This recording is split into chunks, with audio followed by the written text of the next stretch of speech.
আপনি কি জানেন 1 এপ্রিল 2026 থেকে ব্যাংকিং নিয়মে এমন সব বড় পরিবর্তন এসেছে যার প্রভাব সরাসরি প্রত্যেকের সেভিংস অ্যাকাউন্টের ওপরে এসে পড়বে। ইউপিআই, এটিএম, নগদ লেনদেন আর ইনকাম ট্যাক্স সব কিছুর নিয়ম বদলে গেছে এই 1 এপ্রিল থেকে।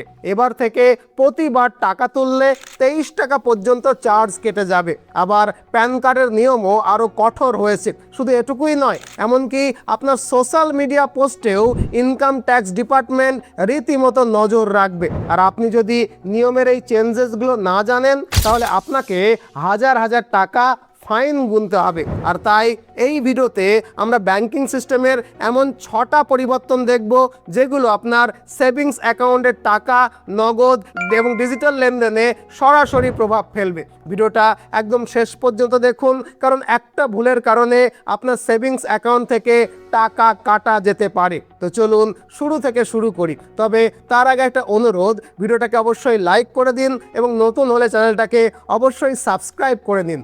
এই লাইক এবং সাবস্ক্রাইব করার বিষয়টা আপনাদের কাছে ফ্রি হলেও আমাদের চ্যানেলের গ্রোথের জন্য এটা ভীষণ রকমের জরুরি। So I request you to please like this video and subscribe to our channel. ভিডিওটাকে লাইক এবং চ্যানেলটাকে সাবস্ক্রাইব করবার জন্য আপনাকে অনেক ধন্যবাদ। তো চলুন দেখি কি পরিবর্তন এসেছে। দেখুন, 1 এপ্রিল 2026 থেকে আরবিআই এবং ফাইন্যান্স মন্ত্রক একসাথে বেশ কিছু নতুন নিয়ম চালু করেছে। এই ভিডিওটাতে আমরা এমন 6টা বড় পরিবর্তন নিয়ে আলোচনা করব যা সরাসরি আমাদের সেভিংস অ্যাকাউন্টের ওপরে এসে প্রভাব ফেলবে। প্রথম যে পরিবর্তন সেটা হলো ইউপিআই এটিএম উইথড্রলের বিষয়ে নিয়ম পরিবর্তন। এটি তাদের জন্য যারা এটিএম থেকে টাকা তোলার সময় কার্ডলেস ক্যাশ সার্ভিস ব্যবহার করেন। আপনি নিশ্চয়ই দেখে থাকবেন যে এখন এটিএমের বাইরে কিউআর কোড স্ক্যান করে ইউপিআইয়ের মাধ্যমে টাকা তোলা যাচ্ছে।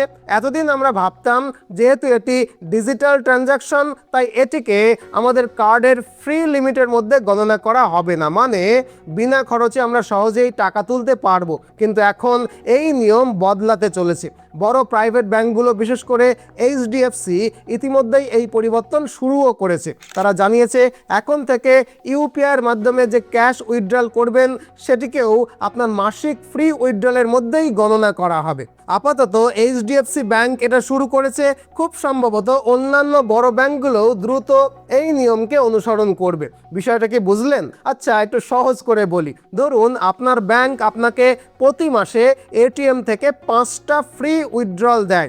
আগে কি হতো, আপনি কার্ড ব্যবহার করে 5 বার টাকা তুললেন, তারপরে কি করলেন, ইউপিআই দিয়ে কিউআর কোড স্ক্যান করে আবারও টাকা তুললেন, আর সেটা কিন্তু এতদিন পর্যন্ত আলাদা করে ফ্রি থাকতো। কিন্তু এখন যদি আপনি 3 বার কার্ড দিয়ে এবং 2 বার ইউপিআই দিয়ে টাকা তোলেন তাহলে আপনার 5টি ফ্রি উইথড্রল কিন্তু এখানেই শেষ হয়ে যাবে। ইউপিআই আলাদা করে কিন্তু আর ফ্রি থাকবে না, একই লিমিটের মধ্যে গণনা হবে।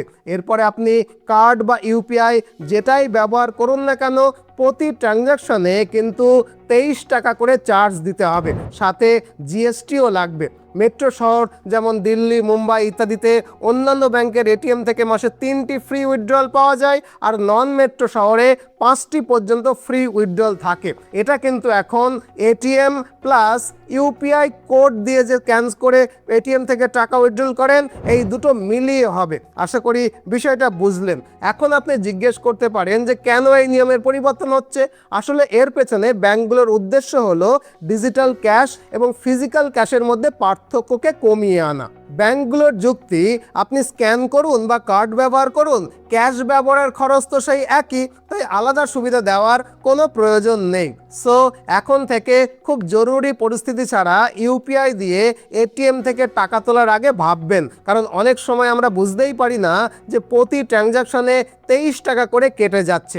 আশা করি এই প্রথম নিয়মটা আপনাদেরকে পরিষ্কারভাবে বোঝাতে পারলাম। এবার চলুন দ্বিতীয় পরিবর্তনটা জানি। দেখুন, দ্বিতীয় বড় পরিবর্তনটা হলো প্যান কার্ডের নিয়ম এবং ক্যাশ লিমিট সংক্রান্ত পরিবর্তন। এটি অত্যন্ত গুরুত্বপূর্ণ, কারণ এখানেই সবচেয়ে বেশি মানুষ সমস্যায় পড়েন। 2026 সালে আপনার সমস্ত নগদ লেনদেন এবং সব বড় খরচের ওপরে ইনকাম ট্যাক্স ডিপার্টমেন্টের কঠোর নজরদারি থাকবে। আপনার প্রতিটা বড় খরচ সরাসরি ইনকাম ট্যাক্স ডিপার্টমেন্টের ড্যাশবোর্ডে দেখা যাবে। আপনি নিশ্চয়ই খেয়াল করেছেন এখন প্যান কার্ডের ব্যবহার ক্রমশ বাড়ছে এবং আধার কার্ডের তুলনায় অনেক জায়গায় প্যান কার্ড দেখানো বাধ্যতামূলক হয়ে উঠছে। মানে আপনি যদি কোনো গাড়ি কিনে থাকেন বা বিক্রি করেন তাহলে আপনার প্যান কার্ড লাগবে, আগে কিন্তু প্যান কার্ড লাগতো না। আর এই নজরদারি শুধু প্যান কার্ডেই কিন্তু থেমে থাকছে না। আপনি যদি একটা দামি ঘড়ি, বিলাসবহুল ফার্নিচার বা যে কোনো উচ্চ মূল্যের জিনিস কেনেন তাহলে সেই লেনদেনের তথ্য সঙ্গে সঙ্গেই ব্যাংক এবং বিক্রেতাকে রিপোর্ট করতে হবে। ফলে এখন এমন পরিস্থিতি তৈরি হচ্ছে যেখানে আন্ডার দ্য টেবিল কোনো লেনদেন করা প্রায় অসম্ভব হয়ে যাবে। সামান্য উচ্চ মূল্যের লেনদেন হলেই ব্যাংক সেটিকে রিপোর্ট করে সরাসরি ইনকাম ট্যাক্স ডিপার্টমেন্টে পাঠিয়ে দেবে। এরপরে ইনকাম ট্যাক্স বিভাগ আপনার আয় অনুযায়ী ওই খরচটাকে যাচাই করে দেখবে এই লেনদেন আপনার ইনকামের সঙ্গে কতটা মিলছে বা কতটা মিলছে না এটা যাচাই করবে। আশা করি বিষয়টা বুঝলেন। এখন আপনি প্রশ্ন করতেই পারেন যে হাই ভ্যালু ট্রানজ্যাকশন মানে কত টাকার ট্রানজ্যাকশন, মানে বলতে চাইছি কত টাকার ট্রানজ্যাকশন হলে সেটাকে হাই ভ্যালু ট্রানজ্যাকশন বলা হবে। হাই ভ্যালু ট্রানজ্যাকশনের সীমা কত? দেখুন, এটা একটু পরিষ্কার করে দিই।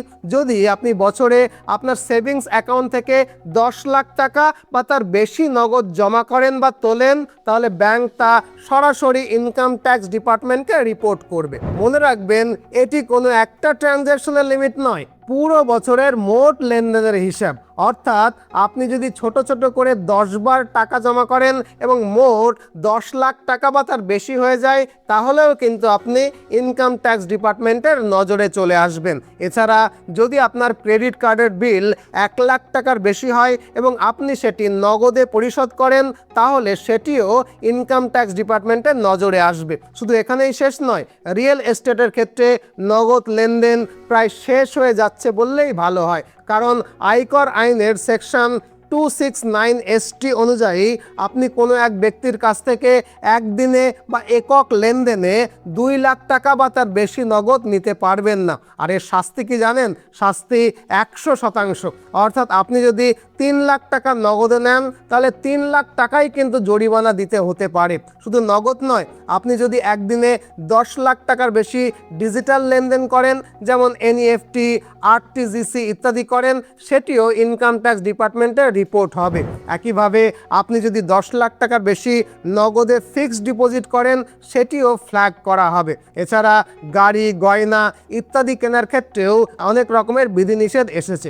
মানে যেটা হলো যে আপনার প্রতিটা বড় লেনদেনের যথাযথ প্রমাণ আপনার কাছে থাকতেই হবে। ইনকাম ট্যাক্স ডিপার্টমেন্ট যদি আপনাকে নোটিশ পাঠায় বা প্রশ্ন করে তাহলে আপনি যেন তার সঠিক জবাব এবং সঠিক ব্যাখ্যা দিতে পারেন। আশা করি এই দ্বিতীয় পয়েন্টটাও আপনাদেরকে বুঝিয়ে বলতে পারলাম। এবার তৃতীয় বড় পরিবর্তনের কথা আলোচনা করব, যেখানে ইনকাম ট্যাক্স ডিপার্টমেন্ট আপনার সোশ্যাল মিডিয়া অ্যাকাউন্টে নজর রাখতে পারবে। আপনি কি পোস্ট করছেন, কীরকম লাইফস্টাইল দেখাচ্ছেন, কতবার বিদেশে যাচ্ছেন, কি গাড়ি কি বাড়ি কিনলেন, এর সব কিছু দেখবে এবং তুলনা করে দেখবে যে আপনার আইটিআরে দেখানো বার্ষিক ইনকামের সঙ্গে সোশ্যাল মিডিয়ার পোস্ট সামঞ্জস্যপূর্ণ কিনা। বিষয়টা বুঝলেন? এই সেন্সিটিভ বিষয়টাই এখন আলোচনা করব। তবে তার আগে আমার প্রতিষ্ঠান মিশন MBBS কলকাতা সম্পর্কে কিছু কথা বলবো। আশা করি সহানুভূতির সঙ্গে বিষয়টা বিবেচনা করবেন। সামনেই সর্বভারতীয় নিট পরীক্ষা। আপনাদের বাড়ির ছেলে মেয়ে হয়তো নিট পরীক্ষার প্রস্তুতিও নিচ্ছে। নিটে খুব ভালো স্কোর করলে তারা হয়তো সরকারি মেডিকেল কলেজগুলোতে MBBS-এ ভর্তিও হতে পারবে। কিন্তু যেহেতু নিটের কম্পিটিশনটা খুবই হাই আর ভারতের সরকারি মেডিকেল কলেজের সিট সংখ্যা নেহাতি খুবই কম, তাই নিট কোয়ালিফাই করেও অনেকেই কিন্তু সরকারি মেডিকেল কলেজে ভর্তি হওয়ার সুযোগ পাবে না। তখন ডাক্তার হওয়ার জন্য তাদের হাতে কিন্তু দুটোই বিকল্প থাকবে।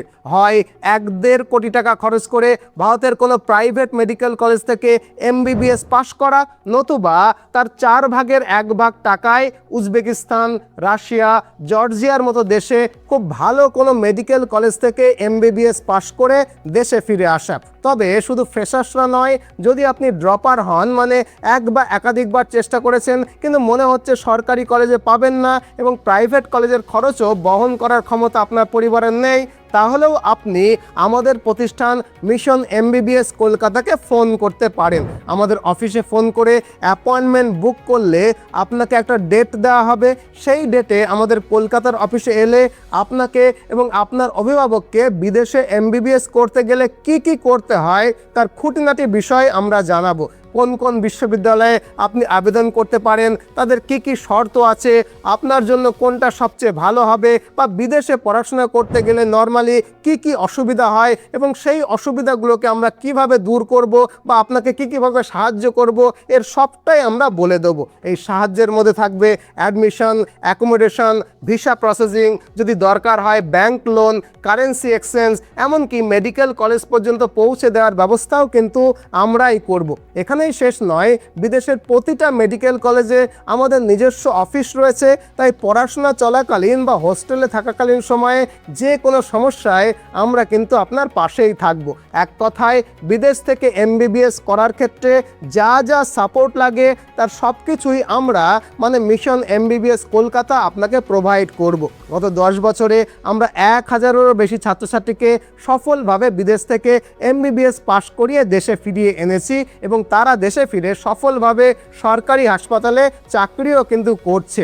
তাই আপনার ছেলে বা মেয়ে এখন যদি ক্লাস 11 বা 12-এ পড়ে এবং নিট এক্সামের প্রস্তুতি নিচ্ছে, তাহলে নিশ্চিন্তে প্রস্তুতি নিতে দিন।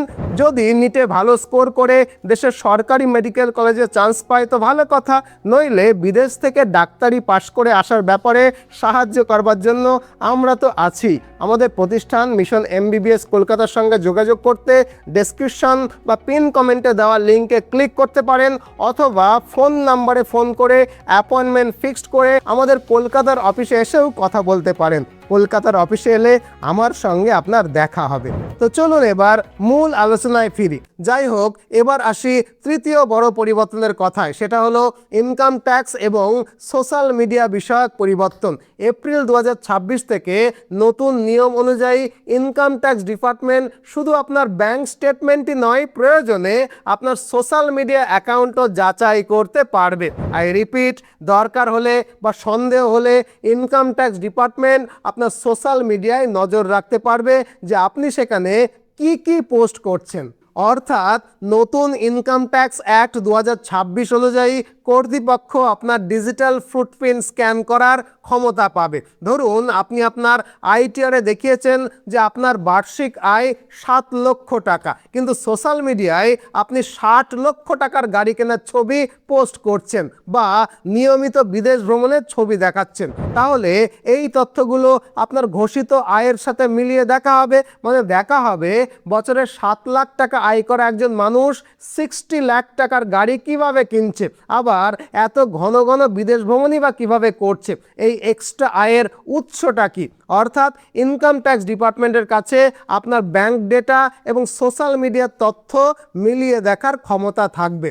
যদি আপনার ব্যাংকের লেনদেন এবং সোশ্যাল মিডিয়ায় দেখানো লাইফস্টাইল একসাথে না মেলে, তাহলে আপনার কাছে সোর্স অফ ওয়েলথের ব্যাখ্যা চেয়ে ইনকাম ট্যাক্স ডিপার্টমেন্ট নোটিশ পাঠাতে পারবে। তাই 2026 সালে আপনাকে খুবই সতর্ক থাকতে হবে। এবার থেকে সোশ্যাল মিডিয়ায় কিছু পোস্ট করার আগে একবার ভাববেন আপনি কি সেই পরিমাণ আয় আইটিআরে দেখিয়েছেন। কার্যত এখন আপনার সোশ্যাল মিডিয়া অনেকটা আপনার ট্যাক্স ডকুমেন্টের মতো কিন্তু কাজ করবে। আশা করি এই পয়েন্টটা বুঝলেন। এরপরে চতুর্থ পরিবর্তনটা হলো জিরো ব্যালেন্স অ্যাকাউন্ট নিয়ে। এতক্ষণ অনেক কঠিন নিয়মের কথা বললাম, এবার একটা ভালো খবর দিই। 1 এপ্রিল 2026 থেকে RBI basic savings bank deposit account মানে বিএসবিডিএ অর্থাৎ জিরো ব্যালেন্স অ্যাকাউন্টকে অনেক বেশি সুবিধা দিচ্ছে।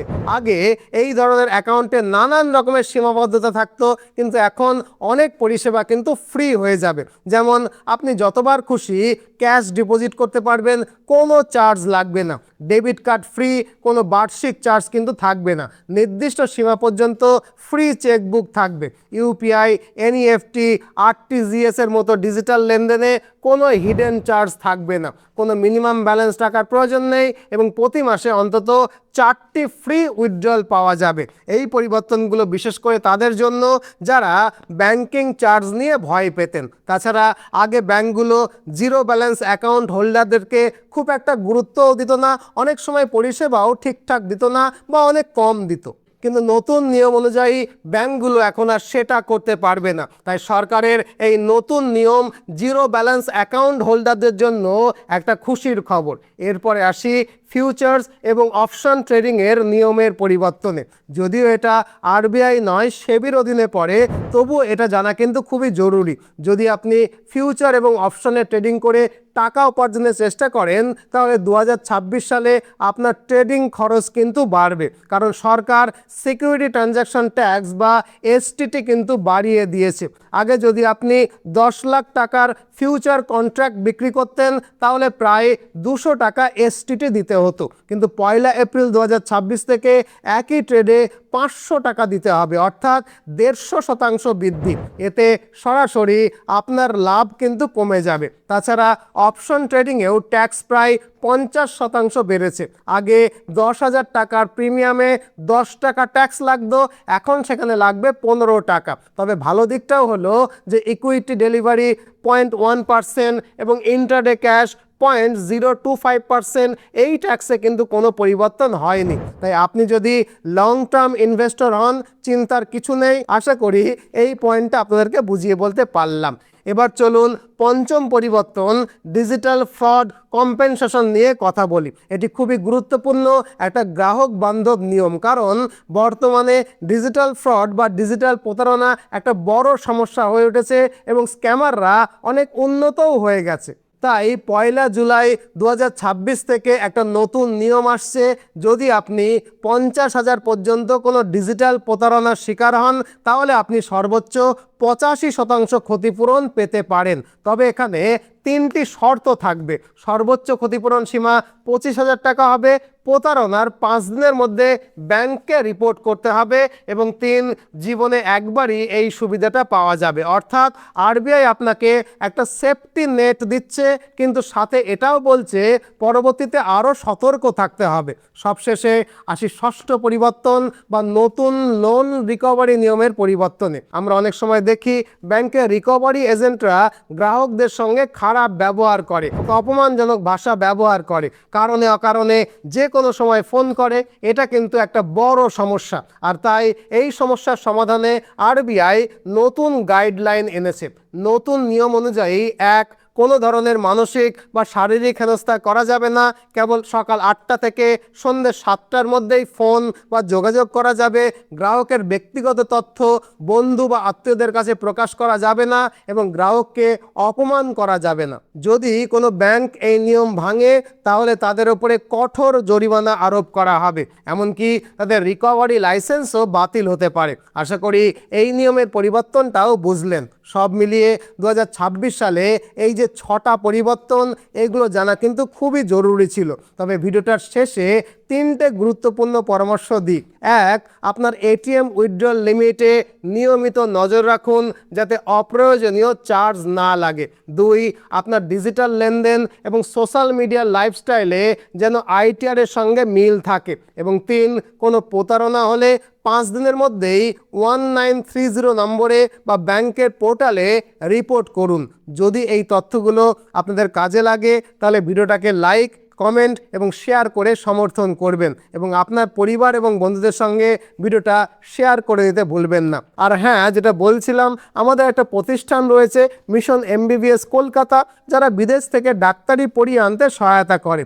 আপনি যদি আপনার বাড়ির কোনো ছেলে বা মেয়েকে বিদেশ থেকে ডাক্তারি পড়িয়ে আনতে চান, তাহলে ডেসক্রিপশনে বা পিন কমেন্টে দেওয়া ফোন নাম্বারে যোগাযোগ করে আমার সঙ্গে একটা অ্যাপয়েন্টমেন্ট ফিক্স করতে পারেন। আমাদের কলকাতার অফিসে এলে আপনার সঙ্গে নিশ্চয়ই আমার দেখা হবে। আজ এ পর্যন্তই। ভিডিওটা ছাড়ার আগে ভিডিওটাকে অবশ্যই একটা লাইক করে দিন।